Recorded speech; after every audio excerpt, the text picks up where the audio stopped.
இது வந்து கோயம்புத்தூர் போத்தனூரில் ஒரு 5 கிலோவாட் ஆன் கிரிட் சிஸ்டம் போட்டு கொடுத்தோம். சார் வந்து கனரா பேங்க்கில் மேனேஜராக இருக்காங்க.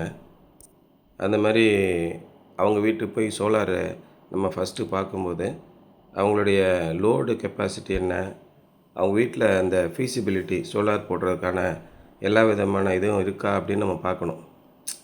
நான் நிறைய இடங்களில் பார்க்குறேன். இப்போ அன்றைக்கி சென்னையிலேருந்து ஒரு கஸ்டமர் ஃபோன் பண்ணி சொன்னார், லோடு இன்க்ரீஸ் பண்ணாமலே சோலார் போட்டு கொடுத்துட்டு பணம் வாங்கிட்டு ஓடிட்டாங்க. அப்புறம் லோடு செக் பண்ணி பார்க்கும்போது அந்த இப்போ ஒரு 5 கிலோவாட் போட்டிருக்கோம்னா 5 கிலோவாட் சேங்ஷன்டு லோடு இருக்கணும். அப்படி இல்லாமல் இருக்கும்போது ஏஇ வந்து பார்த்துட்டு நீங்கள் லோடு இன்க்ரீஸ் பண்ணுங்கள் அப்படின்னு சொல்லணும். லோடு இன்க்ரீஸ் பண்ணணும் அப்படின்னா அந்த லோடு அந்த வீட்டில் எந்த பேரில் சர்வீஸ் கனெக்ஷன் வாங்கியிருக்காங்களோ அந்த சர்வீஸ் கனெக்ஷனில் இருக்கக்கூடிய அந்த கஸ்டமர் வந்து லைவாக இருக்கணும், உயிரோடு இருக்கணும். ப்ளஸ்ஸு அவங்க பேரில் இருக்குன்னா எல்லா டாக்குமெண்ட்ஸும் அவங்க பேரில் இருக்கணும். அப்போ தான் நீங்கள் மாற்ற முடியும். அப்போ அவங்க அப்பா பேரில் இருந்திருக்கு, அவங்க இறந்துட்டாங்க. அதுக்கப்புறம் வாரிசு சர்டிஃபிகேட் வாங்கணும், இவங்க பேரில் நேம் ட்ரான்ஸ்ஃபர் பண்ணணும். நிறைய பிரச்சனைகள் வருது லீகலாக. அப்போ அவங்க லோடு இன்க்ரீஸ் பண்ண முடியல.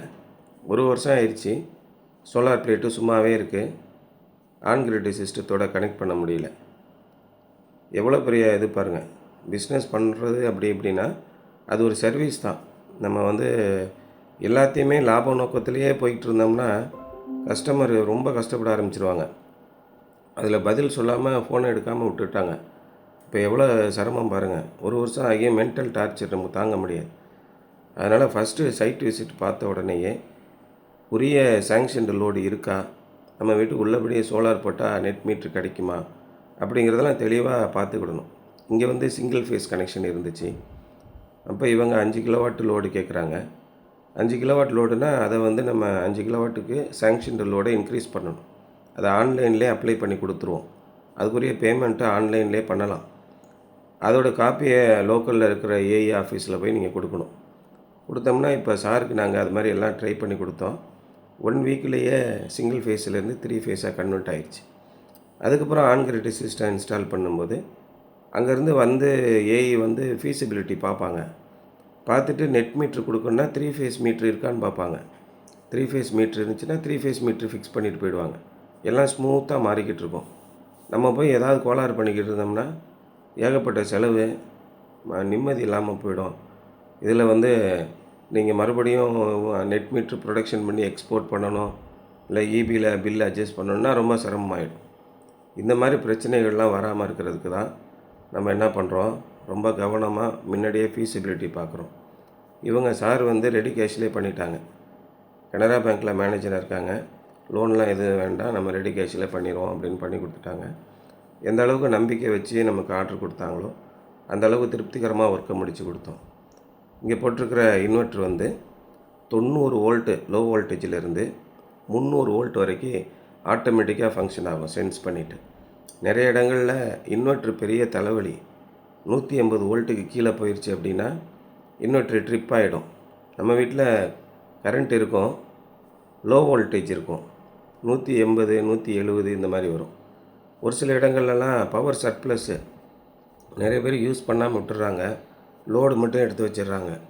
இந்த வீட்டுக்கு லோடு வாங்கும்போது எலக்ட்ரிக்கல் கால்குலேஷன் போடும்போது கண்ணாபின்னான்னு வாங்குறது. அந்த ரூமில் ஒரு ஏசி, இந்த ரூமில் ஒரு ஏசி, அங்கே போடுங்க அப்படின்னு சொல்லிட்டு ஒரு வீட்டுக்கு 3 கிலோவாட் லோடு தேவைன்னா 10 கிலோவாட்டுக்கு லோடு இழுத்து வைக்கிறது.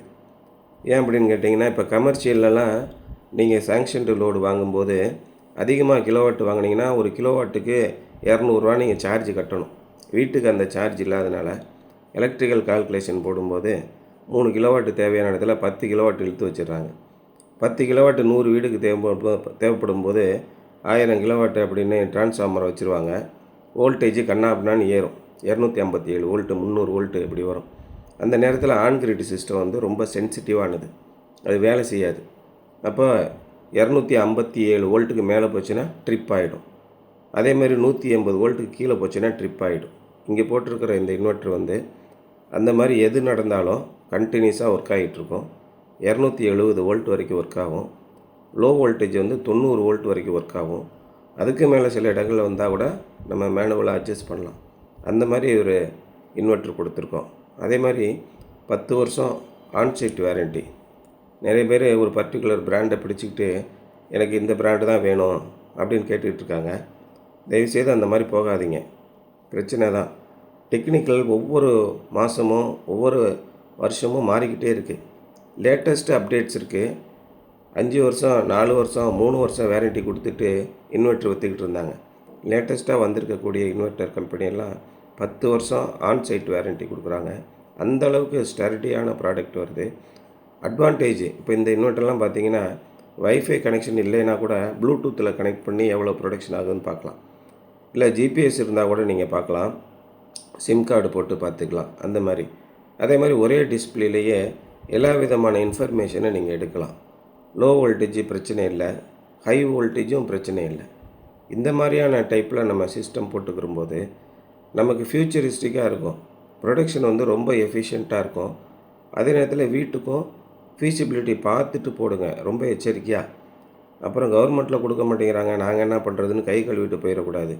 அதனால் ஆரம்பத்திலேருந்தே மிகுந்த எச்சரிக்கையோடு சோலார் போடும்போது 100க்கு 100% சக்ஸஸ்ஃபுல்லாக இருக்கும். இப்போ சோலாரு, விண்டு ஹைப்ரிடு இதெல்லாம் வந்துக்கிட்டு இருக்கு. ஓரளவுக்கு தான் விண்டு சக்ஸஸ்ஃபுல்லாக இருக்குது. நிறைய பேர் 10 கிலோவாட் 20 கிலோவாட் போட்டிருக்கேன், 100 யூனிட் வருதுன்னு கதை விட்டுக்கிட்டு இருக்காங்க. சோலார் மாதிரி விண்டு கிடையாது. ஆனால் காற்று அடிக்கும்போது சூப்பராக வேலை செய்யும். காற்று உள்ள பகுதிகளில் விண்டு மில்லு போட்டு அதோட கனெக்ட் பண்ணணும். சோலார் போடுற மாதிரி விண்டும் போடலாம். ரெண்டும் ஒன்றோட ஒன்று சேர்கிற மாதிரி டைப்பில் நம்ம இன்வெர்ட்ரு வாங்கணும். இந்த மாதிரி பல விஷயங்கள் இருக்குது. அதனால் நீங்கள் இந்த மரபுசாரா எரிசக்தியில் நீங்கள் வந்து உற்பத்தி பண்ணணும் முடிவு பண்ணிட்டீங்கன்னா இது பற்றின தகவலை முழுமையாக ஆராய்ச்சி பண்ணி நம்ம பண்ணிக்கணும். இப்போ அதை பற்றி தான் நான் ஃபுல்லாக உங்களுக்கு டீட்டெயிலாக விளக்கம் கொடுத்துக்கிட்டு இருக்கேன். அதனால் சோலார் வீட்டுக்கு நம்ம போடும்போது மிகுந்த எச்சரிக்கையோட எல்லா விதமான தகவலையும் சேகரித்து அதுக்கு தகுந்த மாதிரி நீட்டாக ஒர்க் பண்ணி போடுங்க. எந்த பிரச்சனையும் இருக்காது. இப்போ இங்கெல்லாம் பார்த்தீங்கன்னா எர்த்திங் ரொம்ப தெளிவாக கொடுத்துருக்கோம். அது மாதிரி செக் பண்ணி ஒவ்வொரு இடத்துலையும் ரூஃபிங்லேயும் நம்ம ரூஃபை செக் பண்ணி போடுறோம். எலக்ட்ரிக்கல் அக்சசரி செக் பண்ணுறோம். ஆன்லைனில் ஃபீஸிபிலிட்டி செக் பண்ணுறோம். எல்லாத்தையும் செக் பண்ணி போடும்போது லைஃப் டைம் நிம்மதியாக இருக்கும். ப்ரொடக்ஷனும் ரொம்ப ஸ்மூத்தாக இருக்கும்.